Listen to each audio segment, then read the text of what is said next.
आज की क्लास में आपका स्वागत है। कक्षा 8 में हम वर्ग एवं वर्गमूल एक नया अध्याय शुरू करने वाले हैं।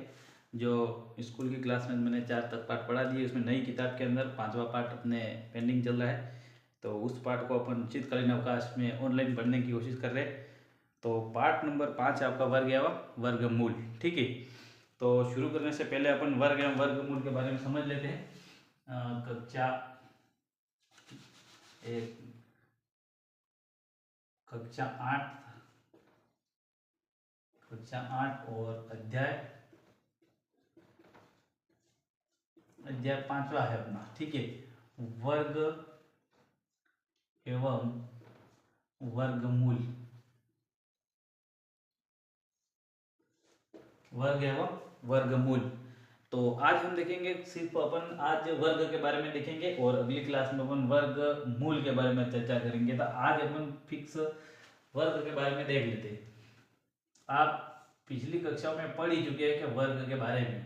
तो वर्ग क्या है, अपन बिल्कुल बेसिक से चलेंगे। वर्ग एक 4 कोनों की आकृति थी। आपने देखा था कि छोटी कक्षा में आप इस वर्ग के बारे में पढ़ रहे थे। ठीक है, मान लीजिए कि एक वर्ग है, ये भुजा, इसमें ए बी सी और डी 4 कोने हैं, 4 भुजा है, 4 कोण दिए गए ये, और 4 भुजा, और आमने सामने की सभी भुजाएं बराबर है इसमें। ठीक है, तो ये एक वर्ग की आकृति हो गई। अब आकृति तो आप जानते ही है पहले से, लेकिन आप वर्ग और वर्गमूल इस पाठ नंबर 5 में इसके बारे में कैसे पढ़ना है। आपको क्षेत्रफल नहीं निकालना है, मतलब निकालना इसमें है ही, लेकिन सभी क्रमागत अंकों का निकालते हुए आगे बढ़ना है। तो वर्ग का क्षेत्रफल आपने पहले देखा था कि इस वर्ग की आकृति है, तो उसका क्षेत्रफल आपने निकाला था। क्षेत्रफल का सूत्र क्या है, तो वर्ग का क्षेत्रफल भुजा गुणा भुजा था, एक भुजा ये और एक ये और एक ये, 4 भुजा है। 4 में से अपन सारी भुजाएं बराबर है, इसलिए दोनों भुजाओं का गुणा कर लेते। जैसे आयत होता था, आयत में एक लंबाई थी और एक चौड़ाई थी, दोनों का गुणा करते थे। इसमें क्षेत्रफल एक भुजा, यहाँ भुजा का नाम दे दिया है ए दे दिया। मान लो मैंने एक भुजा ले ली, भुजा बराबर ए, तो उस ए का अगर आप क्षेत्रफल निकालोगे तो ए गुणा ए बराबर ए स्क्वायर, ये आपका वर्ग का क्षेत्रफल हो गया नॉर्मली। ठीक है, भुजा को ये माना तो एक वर्ग की आकृति है। तो अगर आप इस भुजा को, उसका क्षेत्रफल निकाल रहे हो कि भुजा 1 सेंटीमीटर है तो 1 गुणा 1 हो जाएगा, 2 सेंटीमीटर है भुजा तो 2 गुणा 2, मतलब कि किसी भी वर्ग की सारी भुजाएं बराबर होती। 5 सेंटीमीटर की अगर एक भुजा दी है तो सारी की सारी कितनी हो जाती है, 5 5 5। तो ये वर्ग का क्षेत्रफल का फॉर्मूला के अकॉर्डिंग ए गुणा ए यानी कि ए स्क्वायर, यही आपका वर्ग मतलब आपको निकालना है कि किसी भी संख्या का स्क्वायर करना है इसको, कि ए का स्क्वायर क्या है, ए गुणा ए। उस जगह संख्या लेंगे कहीं, जैसे मान लीजिए यहाँ पे मैंने ले लिया के अकॉर्डिंग, जैसे एक ले ली। ठीक है, एक है भुजा, एक भुजा को 1 सेंटीमीटर ले लिया तो 1 गुणा 1 बराबर 1 हो गया और बराबर 1 स्क्वायर। तो अब यहाँ पे 2 गुणा 2 ले लिया, जैसे 2 भुजा 2 ले ली, 2 गुणा 2 बराबर 4, यानी कि ये 2 का स्क्वायर बन गया। 3 अगर भुजा 3 लेते हैं तो 3 गुणा 3 बराबर ये 9 हो गया, तो 9 गुणा ये 9 हो गया, तो ये किसका हो गया, 3 का स्क्वायर। इस तरह से आप सभी वर्ग निकालेंगे हम। ठीक है, तो ये वर्ग के बारे में पढ़ रहे थे, तो सिर्फ अपन वर्ग की चर्चा कर रहे हैं। देख लेना, एक बार पूरा वर्ग समझ लेंगे, इसके बाद कुछ सवाल भी करेंगे। इस तरह से अपन कुछ और उदाहरण सारे लिख देते हैं यहाँ पे, कि एक से लगा करके अभी मैं लिख रहा हूँ, देखना। भुजा स्क्वायर था, यानी कि भुजा स्क्वायर तो भुजा गुणा भुजा, तो यहाँ पे लिख रहा हूँ मैं भुजा स्क्वायर बराबर आप भुजा गुणा भुजा, मतलब ए गुणा ए लिख रहे थे और यहाँ ए स्क्वायर, ये वर्ग का क्षेत्रफल था। ठीक, तो यहाँ पे लिखेंगे लगातार, 1 का स्क्वायर, 2 का स्क्वायर, 3 का स्क्वायर, 4 का स्क्वायर, 5 का स्क्वायर, 6 का स्क्वायर, 7 का स्क्वायर, 8 का स्क्वायर और 9 का स्क्वायर, यहाँ पे 10 का। अब 1 का स्क्वायर था 1 गुणा 1 बराबर 1 ही होता है, ठीक है। अब 2 का स्क्वायर सूत्र के अनुसार भी चल रहे हैं और याद भी कर लेने अपने को 20 तक, 10-20 तक। 2 गुणा 2 बराबर ये 2 दूनी 4। ये 3 का स्क्वायर यानी कि उसी का उसी में गुणा हो रहा है, तो भुजा का भुजा में गुणा, 3 गुणा 3 बराबर ये हो गया 9, ठीक है। 3 गुणा 3, 3 स्क्वायर, 3 गुणा 3 9, 4 है तो 4 गुणा 4, 4 का 4 से गुणा होगा 16, 4 6 16, 5, 5 गुणा 5 बराबर ये हो गया 25, 6 का हो गया 6 गुणा 6 ये 36 हो गया, और 7 गुणा 7 बराबर ये 49 हो गया, और 8 गुणा 8 होता है 8 गुणा 8 64 होता है, और 9 स्क्वायर, 9 स्क्वायर का मतलब 9 गुणा 9 बराबर 81 हो गया, और 10 गुणा 10, 10 स्क्वायर 10 गुणा 10 बराबर ये हो गया 100। ये 10 तक हमने देख लिए, ये वर्ग निकाल करके ये वर्ग पड़ा था उसमें अपन 10 तक तो देख लिए। उसी तरह 11 12 13 14 उसी तरह सारे निकालेंगे, ठीक है। तो 11 12 13 ऐसे किसी भी संख्या मतलब 100 99 तक आप निकाल लोगे, 100 से ऊपर भी निकालोगे, 500 का निकालोगे, 600 का, 800 का, 1000 कितनी भी बड़ी संख्या हो, तो बड़ी संख्याओं का निकालने का तरीका भी मैं बताऊंगा अभी। और अपन क्या है कि अभी इकाई दहाई तक की संख्याओं का आज अभी निकालेंगे।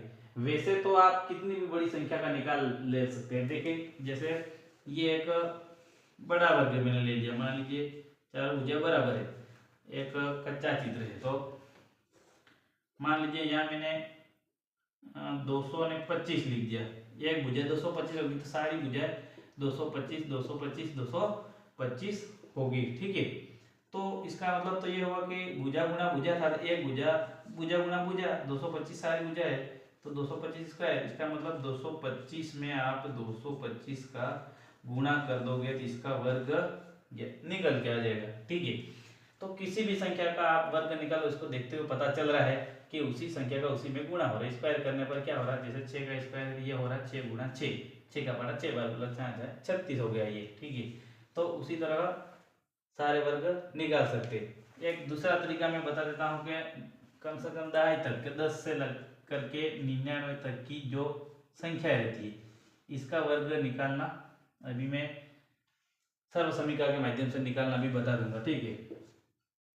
और इसमें जैसे शून्य, एक शून्य है तो शून्य वाला भी देख लीजिए एक बार। जैसे किसी अंक के पीछे शून्य आता है, जैसे एक के पीछे एक शून्य है, इसका स्क्वायर किया तो 10 गुणा 10 बराबर एक 2 जीरो भी चले गए, 2 जीरो और एक का गुणा 1 100। अब जैसे यहाँ पे 200 है, इसमें 2 जीरो आ गए, इसका स्क्वायर कर रहे हैं, शून्य की संख्या कितनी बढ़ रही है, जैसे एक शून्य था जिसमें वर्ग करने पर 2 शून्य हो रहे, तो 200 है तो मान लीजिए कि 200 है तो 200 गुणा 200 यानी कि आपका 2 जीरो 2 जीरो, यहाँ वर्ग करने पर 4 जीरो होने वाले, 2 3 4, 4 के बाद 2 4 ये, तो ये इतना हो जाएगा, ठीक है। 2 दूनी 4 और 2 2 जीरो 4 जीरो, तो शून्य 2 होंगे तो वर्ग करने पर 4 शून्य हो जाएंगे, ठीक है। अगर वो शून्य 3 होंगे तो वर्ग करने पर वो 6 शून्य हो जाएंगे। तो शून्यों की संख्या लगातार शून्य 2 2 बढ़ेंगे, एक की जगह 2 होंगे वर्ग करने पर, ये देख लिया। अब 10 से लगा करके 99 तक मतलब दहाई के इकाई और दहाई 2 अंकों की संख्या तक का वर्ग अपन सर्वसमीकरण के माध्यम से भी निकालेंगे। जैसे सर्वसमीकरण ले लीजिए, जैसे गुणनखंड में अपन यूज करते हैं एक सर्वसमीकरण जैसे माइनस और प्लस वाली, तो ये से है मतलब 10 से 99 मान लीजिए। सर्वसमीकरण एक में लिख देता हूँ यहाँ पे, सर्वसमीकरण जैसे मैंने ले लीजिए a प्लस बी का होल स्क्वायर बराबर A square plus 2ab plus B square, ये प्लस वाला इसलिए सारे इसमें प्लस ही लग रहे। तो इस सर्वसमीकरण के माध्यम से भी आप 10 से लगा करके ने 99 दो अंकों की निकालते हैं। जैसे मैंने ले लिया कि एक अंक ये 10 तक तो आपने याद कर लिया, 20 तक भी याद कर लिया, तो अगली संख्या जैसे मान लीजिए कि मैंने ले लिया एक 23 ले लिया, 23 का स्क्वायर कीजिए।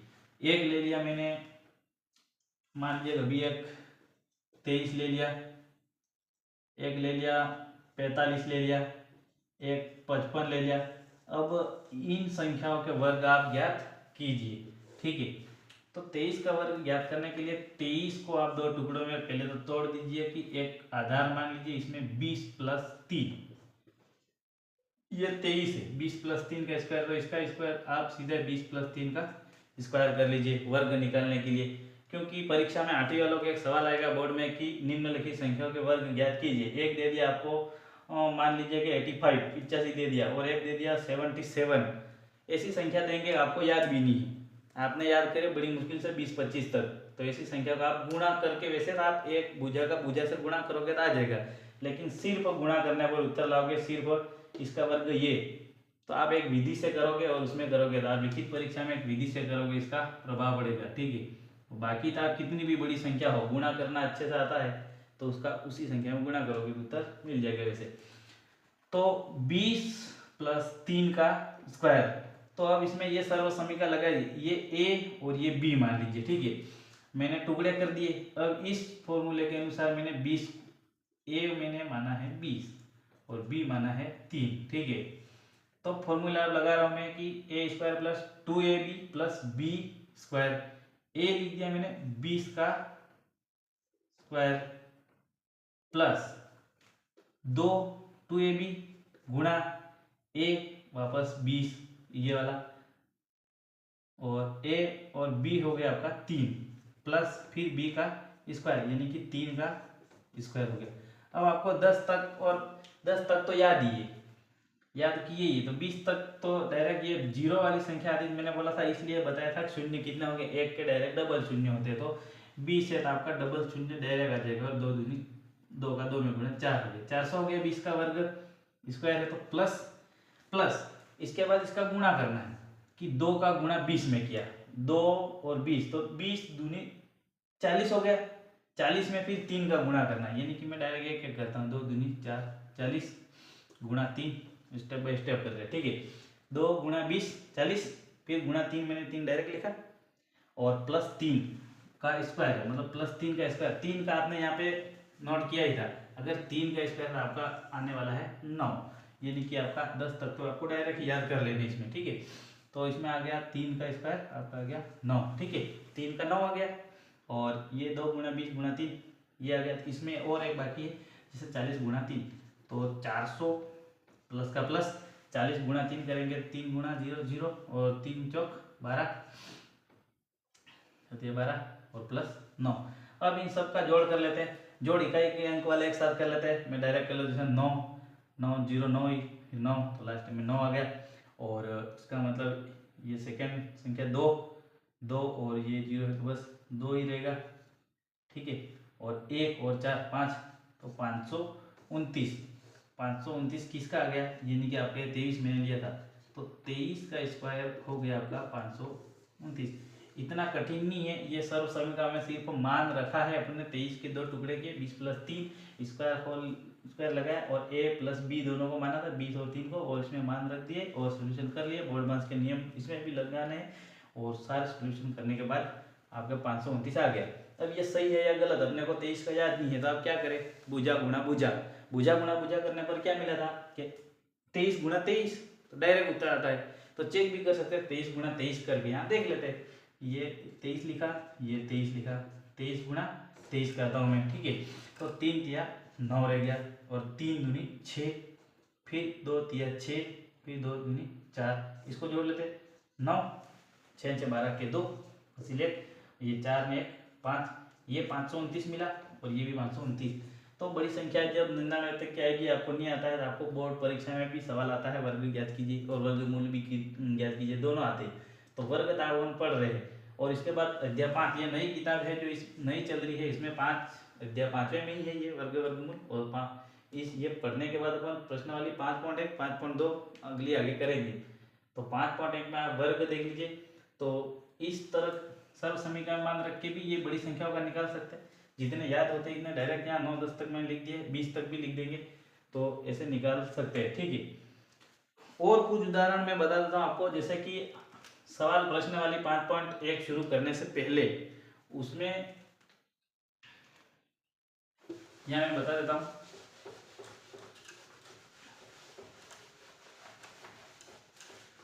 प्रश्नावली करने से पहले मैं बता देता हूँ, जैसे कोई अंक दिया है कि मैंने एक अंक लिखा है कि 3, 7, 8 और 9, ये लिखा है मैंने। आप कितनी बड़ी अंक लिखा है, देखो इकाई, दहाई, सैकड़ा, हजार, 3789, 90। तो 89 तो इतनी बड़ी ये संख्या लिखी है। अब सवाल पूछेगा कि निम्नलिखित संख्या के वर्ग करने पर इकाई अंक क्या आएगा। एक ऐसा सवाल भी आपको मिलेगा, परीक्षा में भी आ सकता है और प्रश्नावली में आगे आएगा। तो इतनी बड़ी संख्या, इसका वर्ग, अब इतनी बड़ी संख्या का जैसे 3789, इसका वर्ग क्या, वर्ग करने पर आपको पूछा क्या है कि इकाई, वर्ग करने पर इकाई अंक क्या आएगा। तो आपको कुछ नहीं करना, जैसे मैंने लिखा था 25, मान लीजिए मैंने गुणा किया, या कितनी बड़ी संख्या गुणा करूं, तो 5 में 25 का 5 80 2 और 5 दूनी 10 2 12, ऐसा किया। यहाँ गुणा, अब दूसरी संख्या गुणा करता हूँ, यहाँ क्रॉस लगाते हैं, तीसरी संख्या करें तो और क्रॉस लगेगा। 5 दूनी 10 का 0 और हंसी ले, 2 दूनी 4 5, ठीक है, 5 और 2 और ये 6, 625। 625 है, देख लीजिए इसका ही गुणा करने पर, यहाँ एक संख्या गुणा करने पर पीछे क्रॉस करके दूसरी संख्या में यहाँ से शुरू करते, तीसरी संख्या में हम यहाँ से शुरू करेंगे। इसका मतलब इकाई का अंक इसमें ये आ रहा 5, ठीक है। तो कितनी भी बड़ी, भले कितनी भी, चाहे कितनी भी बड़ी संख्या हो, तो अगर इसमें आपको इकाई का अंक पूछेगा तो क्या करना, कुछ भी नहीं करना, आपको इकाई का अंक उठा लेना है 9। अब सीधा 9 का ही वर्ग कर लेना है, तो 9 गुणा 9, 9 का वर्ग करोगे क्या आएगा, 9 गुणा 9 करने पर आपका 81 आएगा। तो 81 हो, इसमें भी फिर इकाई का अंक बताना, तो इकाई का अंक आपका आ गया 1, ठीक है। कितनी भी बड़ी संख्या आ जाए, छोटी आ जाए, बड़ी आ जाए, तो आपको अगर 2 अंकों की आ जाए, 3 अंकों की आ जाए, 4 अंकों की आ जाए, ठीक है, तो आपको उसमें से सिर्फ इकाई का अंक पकड़ना है और इकाई का अंक उठा करके उसी का वर्ग कर देना है, और जो उत्तर आए उसमें भी आपको इकाई का अंक चयन कर लेना है। जैसे यहाँ 81 आया था, 81 आया, 9 का 9 गुणा 9, 9 में कितने आ गए, ये आ गए 81। तो इस 81 में इकाई का अंक 1 है, आपका उत्तर इकाई का अंक ये मिला। इतना ही देखना, ठीक है। और कोई संख्या दे रखी है, जैसे कि अलग अलग संख्या देंगे और उसमें से आपको बताएंगे कि इसमें आपको इकाई की पहचान करनी है, तो ये मैंने बता दी, ये तो बता दोगे, ठीक है। और आपको बताएंगे जैसे कि कौन सी वर्ग संख्या है और कौन सी वर्ग संख्या नहीं है। उसके लिए आपको कुछ भी नहीं करना है। मैंने जैसे कि 1 से लगा करके 10 तक के जो 10 तक जो भी अंक ये लिख रखे, इसके वर्ग करके मैंने पीछे लिख रखा है। जैसे कि वर्ग संख्या, कौन कौन सी वर्ग संख्या है, कौन सी वर्ग संख्या नहीं है। अब वर्ग संख्या, बहुत सारी संख्या है, इसमें से आपको वर्ग संख्या है कौन सी तो है और कौन सी नहीं है, ये पता करना है। अब कौन सी वर्ग संख्या होती है कौन सी नहीं, ये ऐसा भी सवाल आपको आएगा। जैसे ये वर्ग संख्या ही लिख रखी मैंने 1 2 3, मतलब इसका वर्ग करने पर जो प्राप्त होती है ये आपकी वर्ग संख्या है। जैसे 1 है, 4 है, 9 है, 16 है, 25 है, 36 है, 49 है, 64 है, 81 है, 100 है। तो आपको 1 से 10 के बीच में भी अगर आपको देखो वर्ग संख्या 2 की वर्ग होती है 4, 1 और 4 के बीच में क्या आता है 2 3, ये 2 3 ये वर्ग संख्या नहीं है। इसके बाद 5 6 7 8 ये भी वर्ग संख्या नहीं है, ये सारी वर्ग संख्याएं हैं। अब इसको देखते हुए तो इतनी वर्ग संख्या, अगर बहुत बड़ी संख्या दे दी, जैसे कि आपको दे दिया कि 5000 नहीं, मान लो 52,377 दे दिया, 52,377, इकाई दहाई सैकड़ा हजार 10,000, 52,377। आप बोलोगे ये वर्ग संख्या किसी का वर्ग है क्या, ये किसी का वर्ग है या नहीं, इसके लिए आपको बहुत सोचना पड़ेगा। ये कैसे पता लगाओगे कि ये किसी का वर्ग है या नहीं है। अब आपको पता चलेगा, इनको देखना आपको, वर्ग संख्या मतलब 1 का स्क्वायर कर रखा है 1, 2 का 2, मतलब 1 4 9, इसके अंदर अगर आपको 10 तक में इस संख्या में कहीं पे भी किसी के पीछे इकाई अंक 7 आ रहा है, इसमें कभी इसमें किसी के पीछे इकाई अंक 7 नहीं आ रहा है, यानी कि ये जिसके पीछे 7 आता है वो इकाई अंक जिसका 7 आता है वो वर्ग संख्या नहीं है, यानी कि ये 7 वर्ग संख्या नहीं है। देखो यहाँ से पता लगा लेते हैं किसका नहीं है, यानी कि जिसके पीछे 2 आए, 1 तो है, 2 आए, 3 आए, 3 आए के बाद 4 तो आ जाता है, 5 आए, नहीं 5 तो आता है, ठीक है, 5 में आता है, 6 भी आता है, इसके बाद 4 भी आता है, इसके बाद आपके क्या नहीं आता, 7 नहीं आता है। और जीरो में क्या है, सिंगल, सिर्फ एक सिंगल जीरो आता है, वो भी आपका वर्ग संख्या नहीं होगा। जीरो हमेशा आएगा तो डबल आएगा, या 4 आएगा या 6 आएगा। सिंगल आ जाए, 3 जीरो कभी अकेला पीछे आ जाए, वो भी वर्ग संख्या नहीं होगा। आएगा तो दो दो के जोड़े में ही आएगा, वो वर्ग संख्या होगी, अन्यथा नहीं होगी, ठीक है। इसके बाद क्या आएगा, 1 वाली वर्ग संख्या है, 4 वाली भी है, 9 वाली भी है, और किसी के पीछे 8 नहीं है, नहीं 8, तो जीरो बाद में लिखता हूं मैं, और 7 के बाद 8 के बाद जीरो फर्स्ट में लिख देता हूं। तो जीरो वो भी अकेला सिंगल, ठीक है। अगर अकेला सिंगल जीरो तो 0 है, 2 है, 3 है, 7 है, 8, अगर किसी का इकाई अंक ये अंक आते हैं, यानी कि वो वर्ग संख्या नहीं है। और जिसके पीछे ये अंक आए, जैसे कि 1 आ रहा है, 4 आ रहा है, 9 आ रहा है, इसके बाद 6 आ रहा है, 5 आ रहा है, ठीक है, ये अंक अगर किसी के पीछे जीरो आता है लेकिन वो डबल आना चाहिए, ठीक है। तो 1, 4, 9, 6, 5 ये अंक अगर किसी भी संख्या के इकाई अंक में आते हैं तो वो पूर्ण वर्ग संख्या कहलाती है। कौन सी वर्ग संख्या कहलाती है, पूर्ण वर्ग संख्या। और ये अगर आते हैं तो वो वर्ग संख्या है ही नहीं, ठीक है।